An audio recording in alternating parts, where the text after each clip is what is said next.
Muito obrigado. Nós hoje estivemos também no Centro Histórico de Guimarães, onde tivemos uma recepção extraordinária. Tenho pena que talvez não haja condições para projetar aqui as imagens impressionantes dessa recepção que eu e do lado do CDS-PP, o Nuno Melo, com os nossos candidatos, tivemos. Claro que agradeço a todos aqueles que nos receberam aqui em Guimarães, mas sei, do lado do CDS-PP, que o Orlando Coutinho, mas também do lado do PSD, o André Coelho Lima, tiveram uma responsabilidade muito grande na forma como nos acolheram. Muito obrigado aos dois.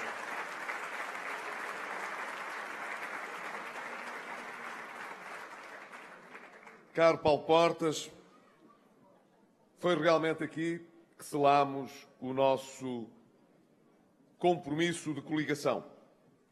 Tínhamos antes, numa data também ela carregada de simbologia, dia 25 de abril,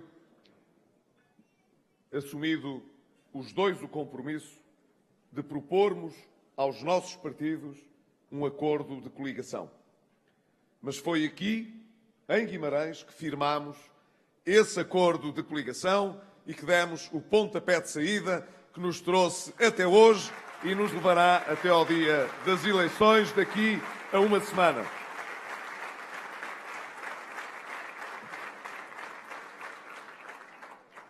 Podemos, portanto, hoje olhar para trás e ter bem presente o que foi o caminho de dificuldade que passámos no Governo e no país a lutar contra a crise e a recessão, mas também a possibilidade de olhar para trás e ver como, ao longo destes anos, juntamente com todos os portugueses, nós conseguimos ter um país mais unido, ter uma sociedade mais coesa, ter um governo com mais cimento. É nas dificuldades que se selam as grandes amizades e é também no meio das piores dificuldades que se podem forjar as melhores estratégias, aquelas que realmente dão conta do recado e nos podem ajudar a construir um futuro melhor. E fomos nós que realmente tivemos, de certa maneira, a honra de poder servir o nosso país, talvez no tempo mais complexo e desafiante que os mais de 40 anos de democracia trouxeram aos portugueses. Creio que não estivemos nada sozinhos, nem nas dificuldades, nem agora que começamos a ter uma noção muito precisa de que os sacrifícios valeram a pena e de que, afinal, os que profetizavam que as políticas que defendíamos só podiam conduzir ao desastre, agora estão em grandes dificuldades, eles mesmos, em grandes dificuldades até em explicar porque é que deu certo, e a maioria dos portugueses que no seu dia-a-dia ia pensando: mas haverá outra maneira de tratar deste assunto? Haverá alguém na Europa, noutros países, qualquer que seja a cor política dos governos, haverá outras soluções para estes problemas?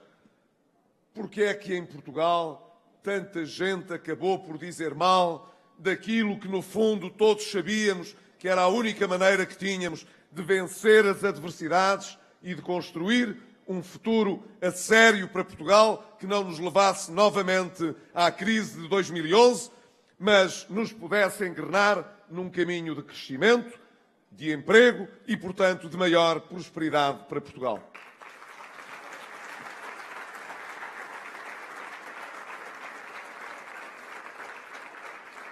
Hoje olhamos, portanto, para trás e para o nosso dia-a-dia, para a realidade que se apresenta aos portugueses hoje, e sabemos que ela tem outra esperança, que os portugueses hoje sabem que o seu país pode mais, pode efetivamente mais, mas só pode mais porque todo o país, os portugueses e este governo não falharam na sua missão de salvar o país e abrir uma janela de esperança para o futuro dos portugueses.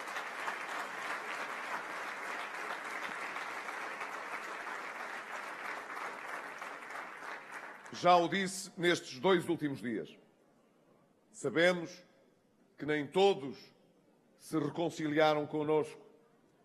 Sabemos que há ainda portugueses que estão a refletir e a ponderar se realmente vale a pena, se vale a pena vir votar, se vale a pena acreditar que no futuro será diferente. E também já me dirigi a eles, como sabem, dizendo-lhes que não é uma promessa nem um vago compromisso de que no futuro será diferente, porque nós já estamos a fazer diferente no país que temos hoje e no país que começou a recuperar a partir de 2013. Por isso, ao contrário de outros, não precisamos sempre de regressar à crise para justificar o futuro que temos pela frente. Nós sabemos quem esteve na primeira linha das dificuldades e dos sacrifícios. Os aposentados também pagaram uma fatia dessas dificuldades. Mas já o disse e repito, nós já não estamos na emergência financeira e, portanto, já não temos a necessidade, como tivemos antes, de, em certas circunstâncias difíceis, lhes pedir ainda um contributo adicional. Não é uma promessa vaga. Nós já hoje não temos qualquer medida de restrição nas pensões e, pelo contrário, o que temos é um compromisso claro de que a reforma da segurança social se tem de fazer, não apenas para restaurar a confiança de todos os pensionistas hoje com as pensões que merecem receber, mas, sobretudo, também para todos aqueles que estão a formar o direito à sua pensão, que são os mais jovens, hoje poderem acreditar que, de facto, as irão receber no futuro e que no futuro não voltaremos a enfrentar uma situação como aquela que resolvemos no passado recente.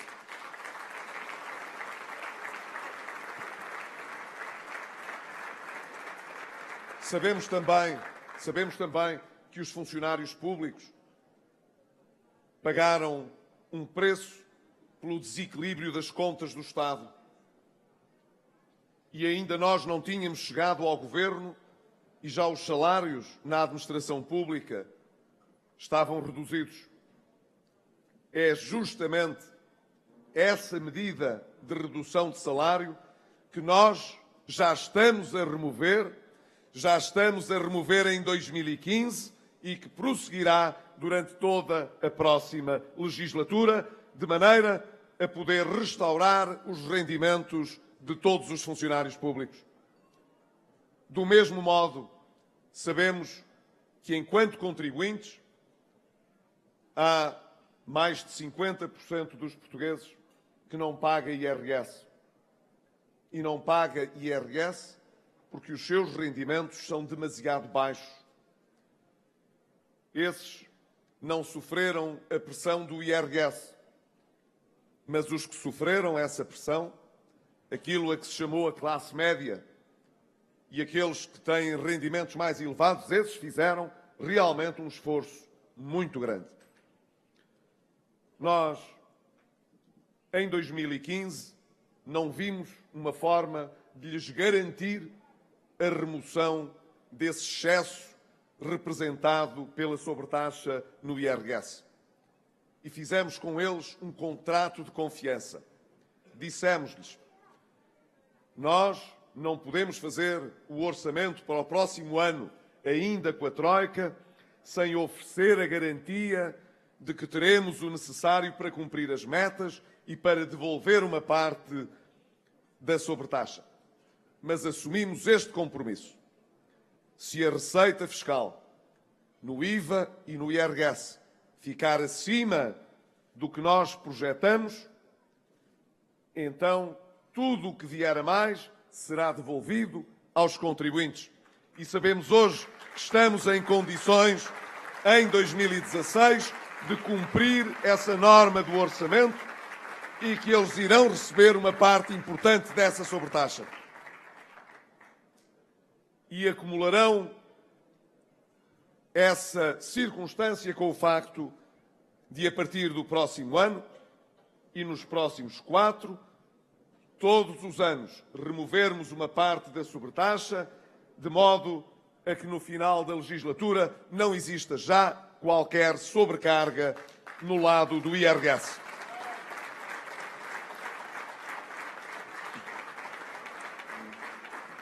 Eu peço desculpa porque creio que alguém não se está a sentir bem aqui à mesa e esperava que pudéssemos resolver essa situação. Está tudo melhor?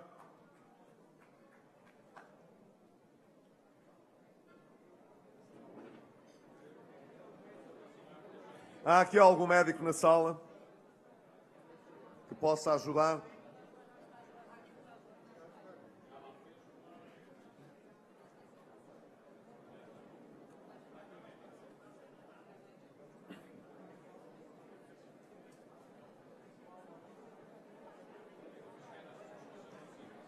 Pedia apenas que se mantivessem nos seus lugares.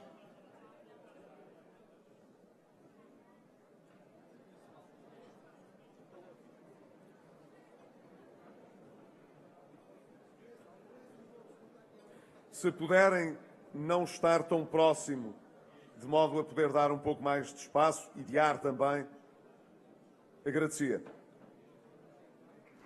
Se pudessem sentar, está bem? Obrigado.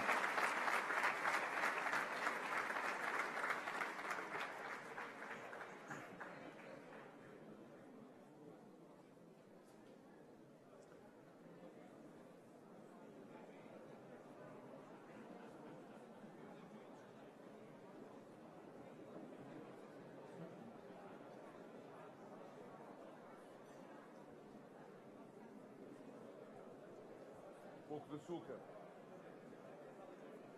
Tá? Creio que as coisas estão a merecer o cuidado que é preciso.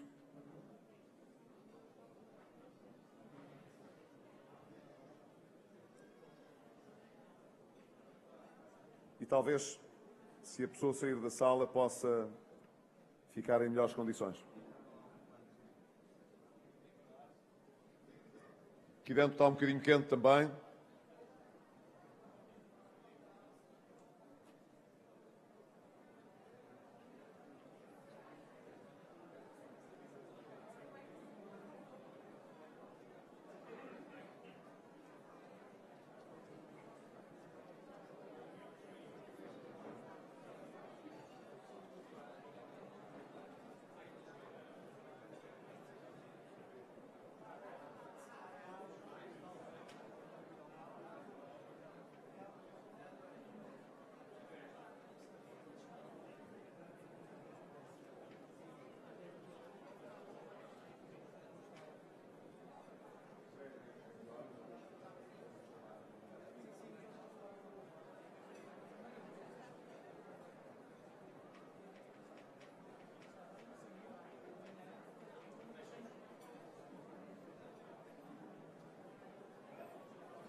Obrigado pela vossa compreensão.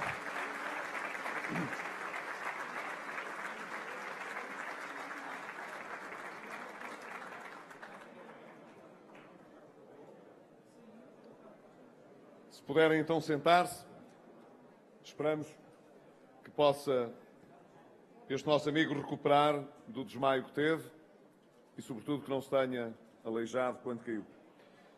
Dizia-vos que os tempos que ultrapassamos de emergência e o que vivemos hoje nos permite olhar para o futuro, portanto, com olhos muito diferentes. Em que é que nos queremos agora concentrar? O que é importante para Portugal agora nos próximos anos? Desde logo, garantir que podemos dar ainda mais força à recuperação da nossa economia, ao crescimento das nossas empresas, das nossas exportações e à criação de emprego. Mas, mesmo estando em Guimarães, e, portanto, num distrito cuja atividade económica em todos os domínios, mas também na área industrial, é extraordinariamente vigorosa, o que eu gostaria de dizer é que não nos basta crescer e criar emprego. O que é importante é que possamos acrescentar cada vez mais rendimento e, sobretudo, no rendimento que é gerado, conseguir distribuí-lo melhor por todos os portugueses. Sabem que Portugal é um dos países na União Europeia em que o rendimento e a riqueza está mais concentrada.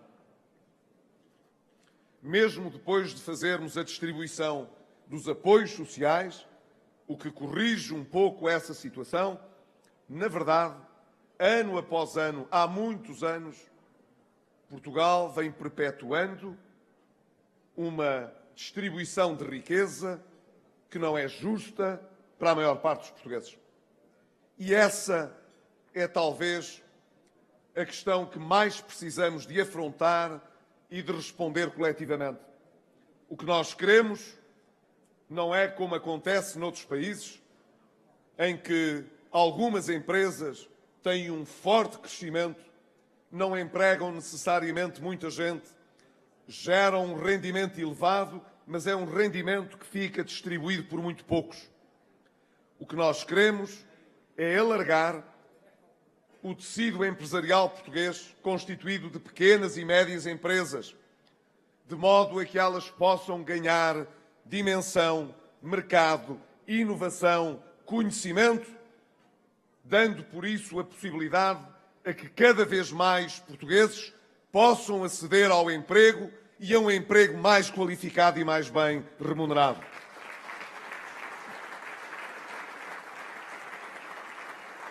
Mas queremos também interromper esse ciclo vicioso de desigualdades logo na origem aonde elas se começam a gerar. Elas começam a gerar-se logo na base do acesso à educação e no sistema educativo. Nós sabemos que os esforços que fizemos, por exemplo, para lutar contra o abandono escolar precoce, têm sido bem-sucedidos. Portugal tinha, há 4 anos, uma taxa de abandono escolar de cerca de 28,7%. Conseguimos reduzi-la em 2014 para 17,4%. E não descansaremos até 2020 enquanto ela não atingir os 10% a que nos comprometemos enquanto país na União Europeia. Mas para isso é preciso atacar aonde, como dizia, as condições de insucesso que estão na base destas desigualdades, porque são os jovens que provêm de famílias com menores rendimentos, aquelas que têm mais insucesso educativo, que por isso abandonam precocemente os estudos, que por isso ou vão para o desemprego ou vão para o emprego menos qualificado. É quando o problema acontece logo na origem que temos de o atacar. E está visto que o facto de termos políticas educativas universais como temos não tem sido suficiente para evitar este problema. E é por isso que nós estamos muito focados também naquilo a que chamamos o programa Saber Mais, que é logo na origem, logo no ensino básico, logo onde começam os problemas, destinar com a comunidade educativa, sim, mas também com as instituições de solidariedade social, com todo o tecido associativo que nós temos, dar uma resposta imediata àqueles que mais dificuldades evidenciam, seja na matemática, seja no português, seja a que nível for, para que eles finalmente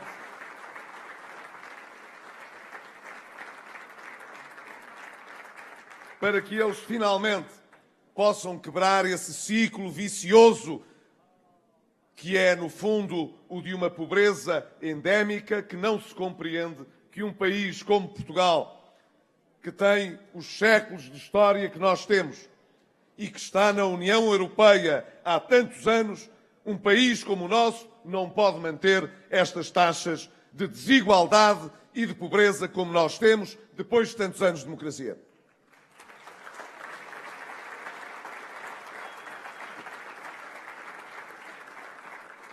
Tenho de a partilhar porque me deram a notícia de que o nosso jovem que desmaiou há pouco já recuperou. Tem realmente um ligeiro ferimento na cabeça porque caiu mal quando desmaiou, mas que está felizmente recuperado e que, portanto, não está a inspirar demasiado cuidado. Esperamos que não e que tudo corra bem.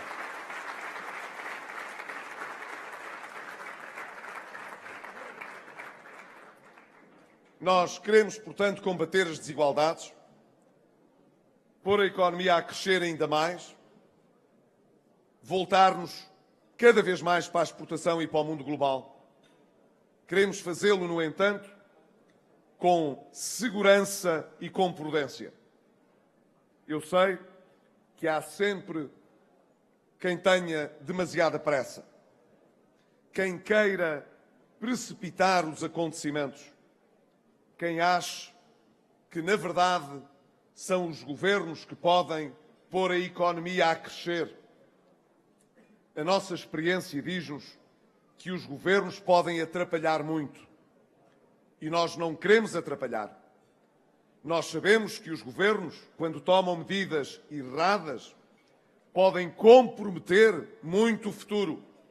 E nós tivemos, durante vários anos, o nosso futuro bem complicado por políticas irresponsáveis do passado. Mas aqueles que acham que são os governos que fazem empresas e que criam emprego têm uma visão da sociedade e da economia que condena os países que as seguiram, esses sim, à pobreza e ao subdesenvolvimento.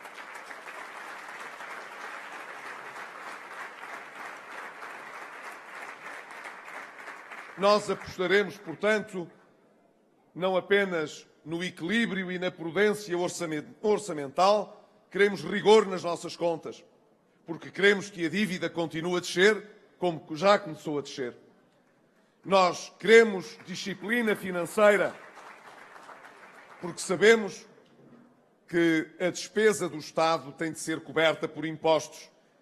E nós sabemos que a carga fiscal é hoje muito elevada e que a única maneira de a desagravar para o futuro é tendo o Estado a gastar com conta, peso e medida e não de qualquer maneira.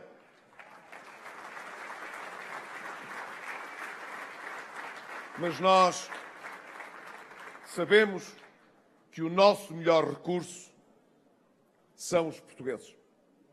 São as pessoas que em Portugal lutam todos os dias, umas por conseguir a sua oportunidade para poder trabalhar, outras para defender o seu emprego, para defender a sua empresa, para aumentar as perspectivas de atividade económica, para ganharem cada vez mais qualificações, porque ambicionam mais para si próprias e sabem hoje mais do que nunca que o que aprendemos na escola ou mesmo na universidade tem um prazo de validade muito curto. Hoje, quem quer estar no mundo atento ao que se passa em todo lado, tem de estar sempre disponível para aprender, para estudar, para se valorizar, porque é assim que acrescenta alguma coisa a si próprio, à sua família, ao seu país e às suas empresas. As pessoas estão no centro de toda a política e a política está no centro do crescimento do país. Por essa razão é que nós queremos criar condições políticas para não termos de andar a prestar demasiadas contas financeiras e económicas a quem vem de fora. Queremos escolher livremente o nosso caminho, mas que seja um caminho de crescimento e um caminho de justiça social.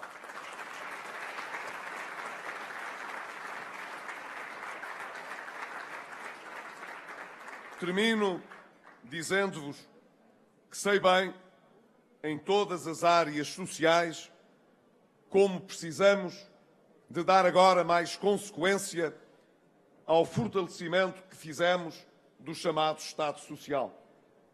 Agora, o nosso país está em condições de poder ter ainda melhor saúde, ainda melhor educação, ainda melhor apoio social, porque agora nós podemos mais, agora não estamos falidos, agora nós estamos a crescer e estamos a crescer de maneira sustentada, que é como quem diz, sem mais dívida.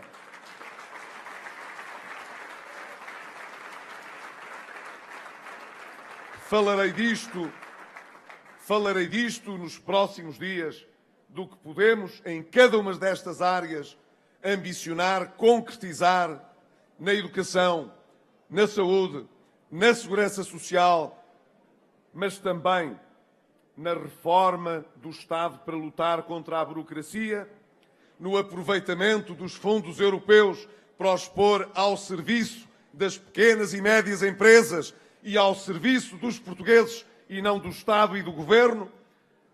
Falarei das ambições que temos para poder dar realmente a todos os portugueses não apenas condições para sonhar, mas condições para chegar aonde todos queremos, aonde é preciso, que é a uma sociedade mais próspera.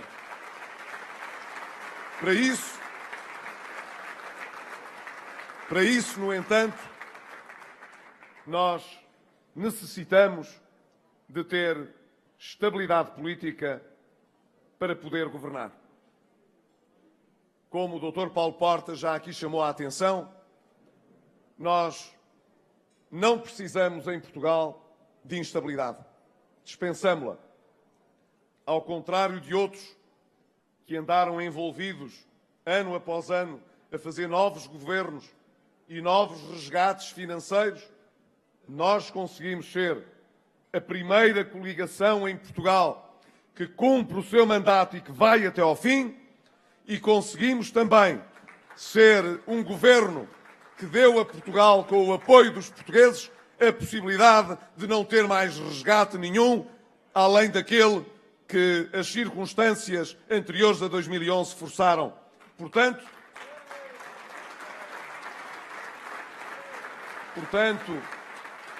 nós não precisamos de fazer promessas de estabilidade.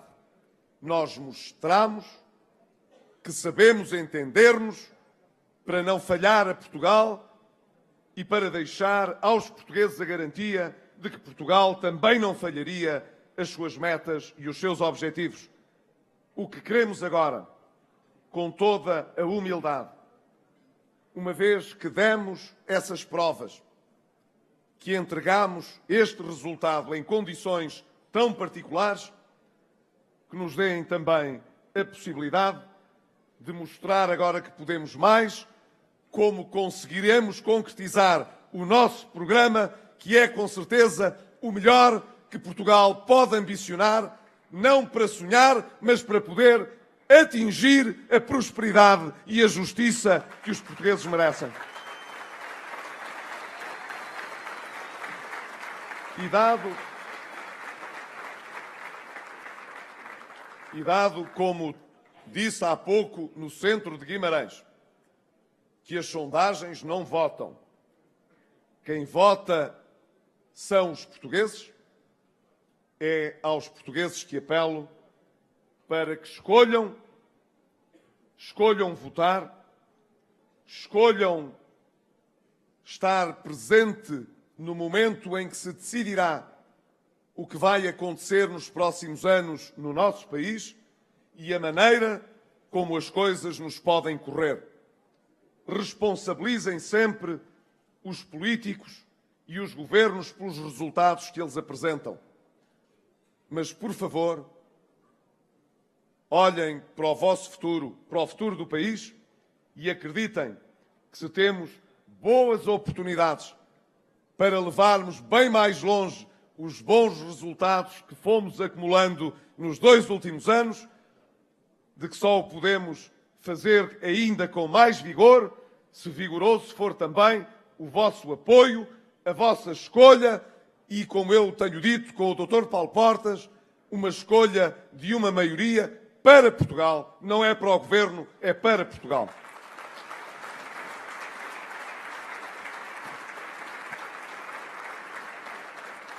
Viva Portugal! Viva Portugal!